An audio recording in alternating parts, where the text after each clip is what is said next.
In this episode of Across Borders, Malaysia and the Philippines, my childhood home is hit by a border clampdown. I get one of the last interviews with the self-declared Sultan accused of sparking the crisis, and I see how people on both sides are being hurt. What is the solution? A border is more than a line on a map. It provides national identity, but it also divides cultures and families. As a scholar, I'm fascinated by the regions where countries meet. They are so rich in shared history, culture, and even conflict, and some are facing major changes ahead. Come with me, Farish Noor, as I go across borders.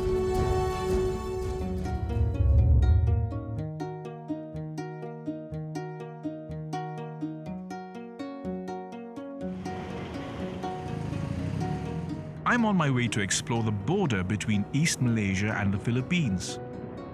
I have to stop over in Sabah's capital city, but I'm more than happy to because I spent several carefree years here as a child.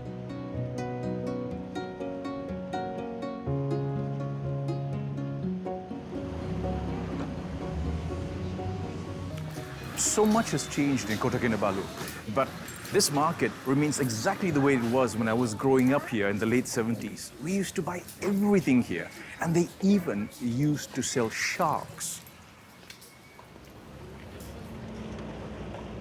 Nearby is one of my favorite childhood hangouts, where the world came to Sabah and Sabah went out to the world. I remember standing right here when I was 10 years old and watching all these boats come from all over the region. The people would unload their cargo, go into the market, trade, and then pack up their boats and go out to sea again, all without passports. And that's the Southeast Asia that I grew up in. The place is mostly as beautiful as I remember it, but something has changed in my childhood home.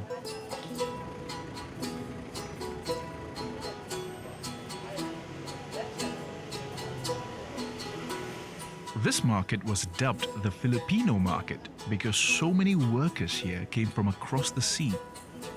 But now, they are nowhere to be seen. Di mana mereka? Mungkin proses pengantaran kembali ke negara asal. Jadi mungkin ya dia orang balik sebabkan takut banyak yang illegal masuk. So what happened? The answer seems to lie on the other side of Sabah.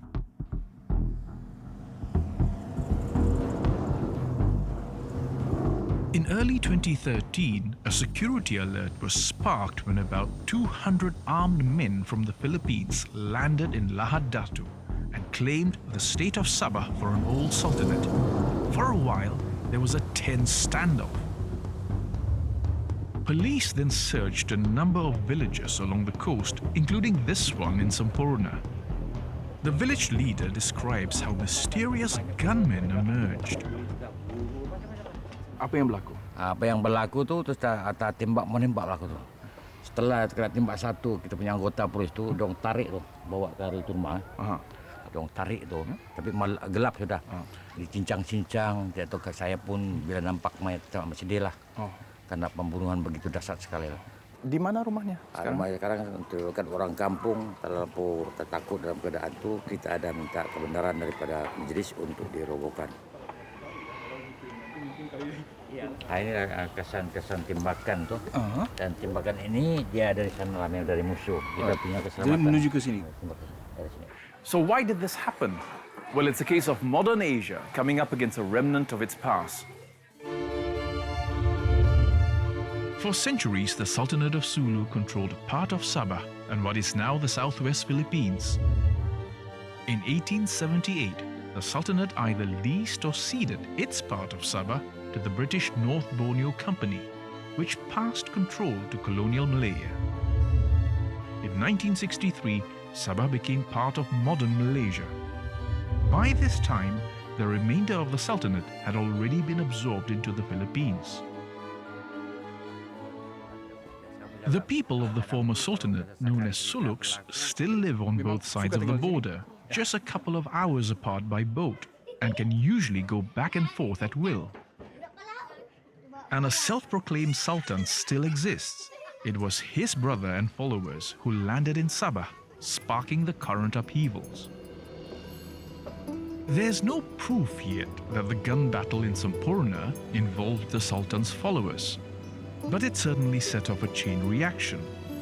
It prompted a Malaysian military response to the Lahad Datu incursion that left dozens dead, and a border crackdown turning these into troubled waters. Thousands of Suluks and others from the Philippines side who don't have documentation have been deported, and free passage across the seas has abruptly stopped.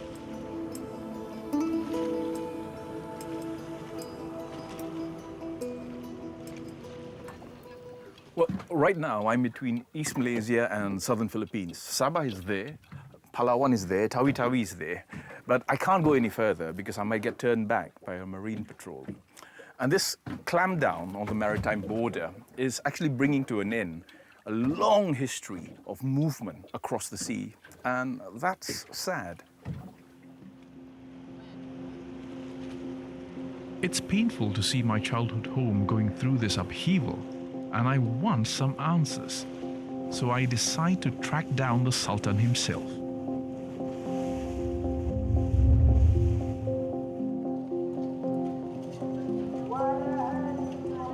In a largely Muslim neighborhood of the Philippine capital, I soon realize that I'm not going to find a palace.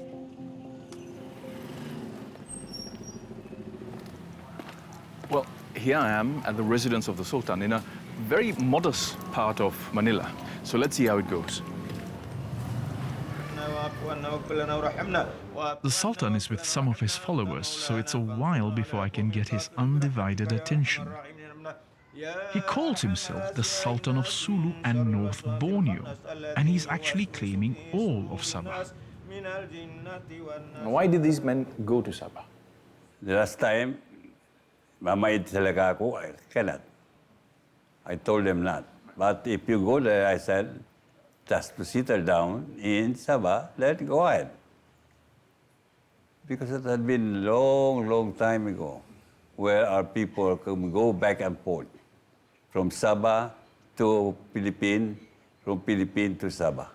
What is it that you really want? Ikaway ako to sa uli. Ibalik. In kapatutan si Sultanate. Kapasalan sin Sabah. Kiram's advisor shows me the family tree and a host of other documents, including regular checks from Malaysia, worth about $1,700 a year. It's a token amount, but the Sultan and his followers consider it rent for Sabah. So when was the last payment? Well, just last year in 2012. Do you have proof? I'm sorry, it's with the legal counsel. This is Without high-level support, though, it seems to me that they are swimming against the tide of history. So do you think that there will be a resolution to this in your lifetime? Italy. But it's not meant to be. Not long after our interview, Kiram died and was replaced by one of his brothers. My day in Manila ended without clear answers, and the change of Sultan adds more uncertainty. Will the Sabah claim continue? Is it really about territory anyway, or about money?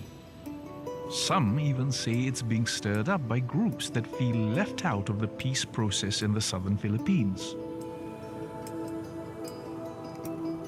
What is certain is that the next day, I'll discover the painful impact the crisis is having on the Philippine side of the border.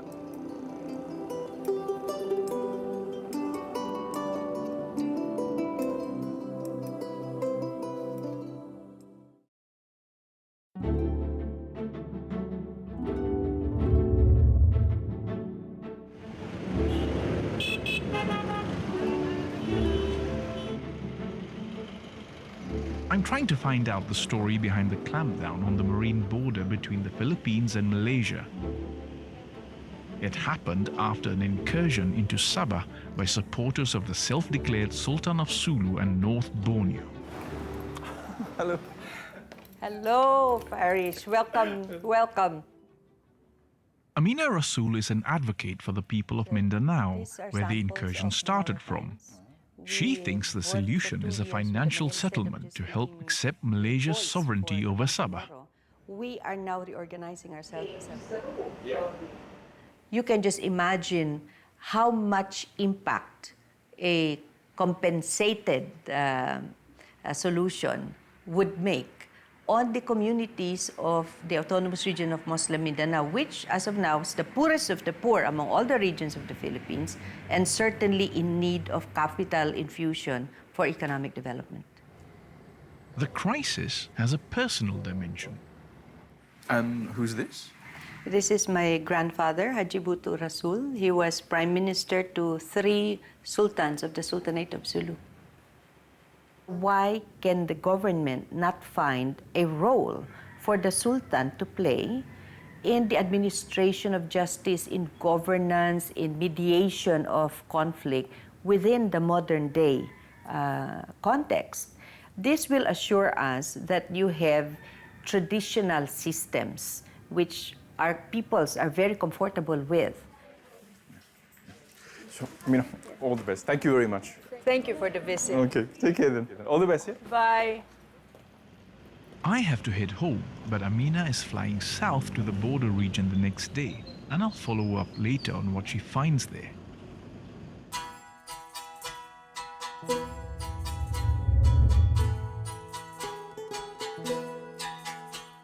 Tawi-Tawi is a largely undiscovered gem in the far corner of Mindanao. This island is where the Sultan's supporters left from on their fateful voyage to Malaysia. It's a notoriety that I doubt this area wants. It's already known as one of the poorest parts of the Philippines. Malaysia is just a couple of hours away by boat, but the goods that used to come in from Sabah have mostly stopped and prices are spiraling.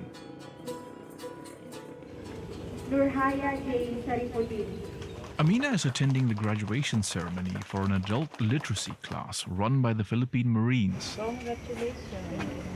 Most students have family members working in Sabah who send money home, but that is now in jeopardy. If the Malaysian government decides to deport these relatives back home, then you're going to have additional pressure on the community. And illiterates are not going to find it easy to find a job. After the ceremony, Amina goes to meet 2 more adult students, both newly arrived from Malaysia. One of them was working in Sampurna in Sabah when violence broke out. He fled, losing track of his pregnant wife. Ingatan mo mang naganak na yung asawa mo? Na sarway nagkontak na mo ma'am. Di nagtingatan ko nag-anak na ka at uno pasal na. Ingka dito ko maray na bulan niya. Napila bulan na ako rin. Nari ko nagtingatan bang nag-anak na ka siya at uno ka. Naman tingkasusahan ko. Gaddafi now ekes out a living as a fisherman while he tries to figure out how to help his wife. Memancing pun kadang-kadang ada, kadang-kadang tak ada. Nasib-nasib memancing dalam 1 hari. Sedang pun nasi, beras tak cukup. Memancing dapat 50-30, sedang pun tambang balik di Sampurna tak cukup. Perasaanku susah sekarang. Gaddafi is at least back in his home village. At the docks, Amina sees hundreds who aren't so lucky. Newly arrived from Sabah, they are about to be sent to other parts of Mindanao and beyond. Some have never set foot in the Philippines before. I really thought I would see laborers, fishermen, therefore mostly male. I was not prepared to see so many mothers and pregnant women and so many babies. No one disputes that many of these people are technically illegal immigrants, but it's never as simple as that. Back at the makeshift deportation center on a school campus, the group includes a 22-year-old who was arrested at a construction site in Sabah and jailed before being expelled. Tidur itu enggak selesai, banyak nyamuk tidur di lantai begitu, tiada bantal. The twist is that Sonny claims he was actually born in Sabah, but doesn't have documents because his parents weren't documented. Mau pulang pergi Sabah balik, duit tiada. Mau pulang pergi sana, jumpa bapak, mama. Orang di sana semua. Di sini tiada. Macam aku lupa ingatan di sini nih, selama aku di sini. Aku belum jumpa lagi macam keluarga di sini. He's now retreating into silence, unsure what to do next in an unfamiliar country. So back in Sabah, I decide to track down Sonny's family and I make some startling discoveries.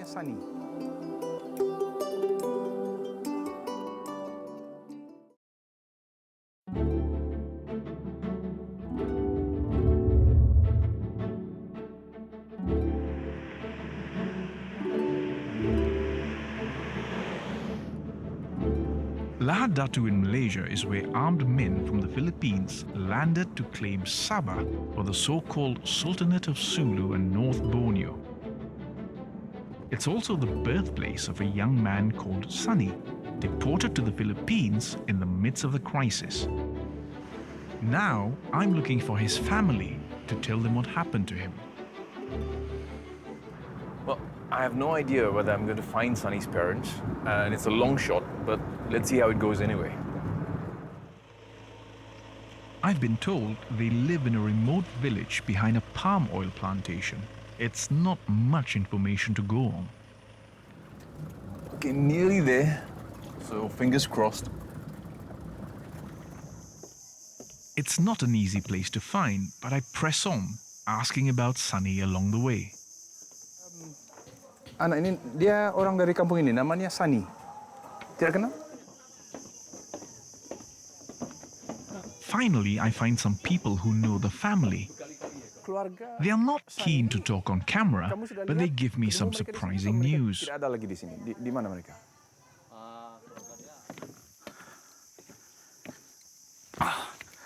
Well, so near, but not quite there. I've discovered that this is actually the village where Sonny's family was living.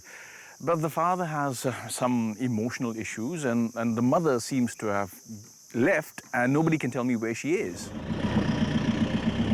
I'm told Sonny's father and an uncle might be in an even more remote village.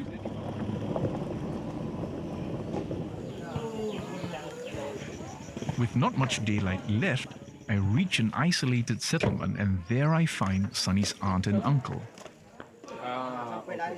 Sonny's father has just left and is apparently in no state to talk anyway. Ini foto Sonny yang kita lihat, kita ketemu di Tawi-Tawi. Jadi, apakah Pak Cik rasa apabila Pak Cik dengar Sonny sudah ditangkap dan dibawa ke Filipina, apakah Pak Cik terkejut, terperanjat? Aku tidak tahu. Aku tidak tahu. Aku tidak tahu bahwa si Sonny ditangkap, bahwa ada di Tawi-Tawi. Tapi Sonny dilahir di mana? Lahir di sini? Pasti? Pasti. Tapi apabila Sonny lahir di sini, kenapa dia tidak diberikan paspor, surat-suratnya? Mungkin pas dia pun, bapaknya pun tidak ada. Sonny orangnya bagaimana? Wataknya, karakternya? Bagi saya itu budak memang baik. Memang baik. Well, the sun is about to set, and I'm really glad that I managed to find Sonny's family. Because in a sense, his story is a bit more complete, although his dilemma remains unresolved because he can't come back. And this is just one tiny human story in this big border crisis. And to be honest, the outlook for Sonny and the others is not promising. A At a village down the coast, I talked to a community leader and discovered that attitudes are hardening. So what has been the effect of the incursion? How has it affected the way people in Sabah see Suluks? If you say after the incident, we feel very sad because people are blaming and keep labeling us as a terrorist. Suluks. Suluk, yeah. Now that they are trying to tighten the borders and make it more difficult for people to move back and forth, I mean, how do you feel about that? If you have a family in Philippines and then the family want to visit you, please advise them to get a proper document, please, because this is our country, not your country. So in general, how do people here, then Sabahan Suluks, see the Sultanate of Sulu? The Sultanate of Sulu is nothing for us because they are Filipinos. We are Malaysian. We are Suluk from Malaysia, so we are Malaysian. So the Suluks here are distancing themselves from their relatives on the Philippines side, all because of a small group of people. But to me, this is what happens when you come across a border with guns.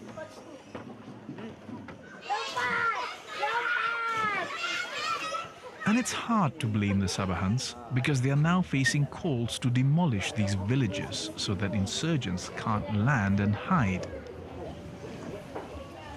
Which means that the next time I'm here, all of this might be gone.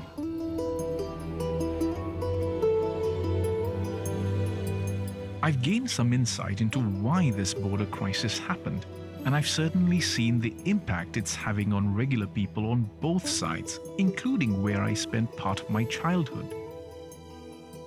What I don't know is how it will be resolved, and whether the fluid life that existed for so long across this border will ever return.